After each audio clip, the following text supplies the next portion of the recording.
By analogy, three important areas can be studied and compared within a circular framework: human life, nature, and astrology. For humans, the circle may represent a lifetime, from birth to death. For nature, the succession of the seasons through a year.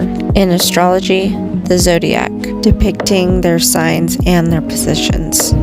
The circle in which these three worlds are based is divided by two axes, one horizontal and one vertical. To travel through a cycle, one need only begin at the left endpoint of the horizontal axis and proceed in a counterclockwise direction until one arrives back at the beginning. The horizontal axis splits the circle into two halves. The lower half of the circle, or first half of life cycle, represents objective outward growth in human and natural terms. During this period, dramatic physical growth takes place that transforms both individuals and the landscape.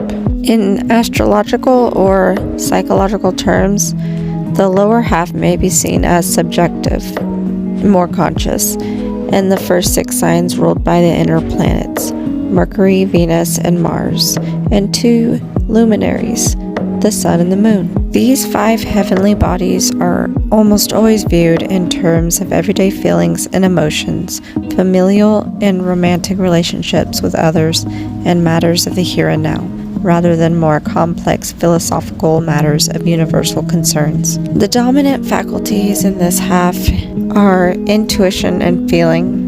The first half of life manifests objectively but is unconscious in its psychological orientation. The upper half of the circle, or second half of the life cycle, represents subjective inward growth in human and natural terms. During this period, both in nature and the human psyche, a deepening and maturation takes place beneath the surface of life. This underground activity is accompanied by an ever-increasing objectivity in the way human beings are able to view events around them, resulting in a wiser outlook and perhaps a more pragmatic view of things. The upper half can be viewed as being objective, more conscious. Libra, Scorpio, and Sagittarius can be classified as social.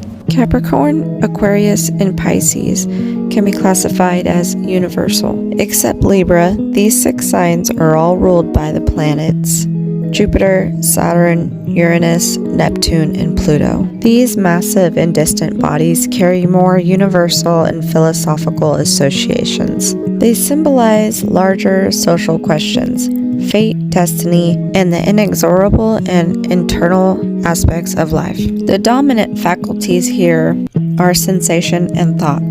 The second half of life is the reverse of the first. It manifests subjectively, but is more conscious in its psychological orientation. The vertical axis divides the circle into a right half and a left half. The left-hand side of the zodiac wheel represents waxing. The right-hand side represents waning. Since the points of summer and winter solstices are at the ends of this vertical axis, they show the maximum polarity: long day, short night, and short day, long night. These two extremes represent the most yang and yin points of the year. The horizontal axis mark points of maximum movement either toward or away from the sun, demonstrating a perfect day and night balance.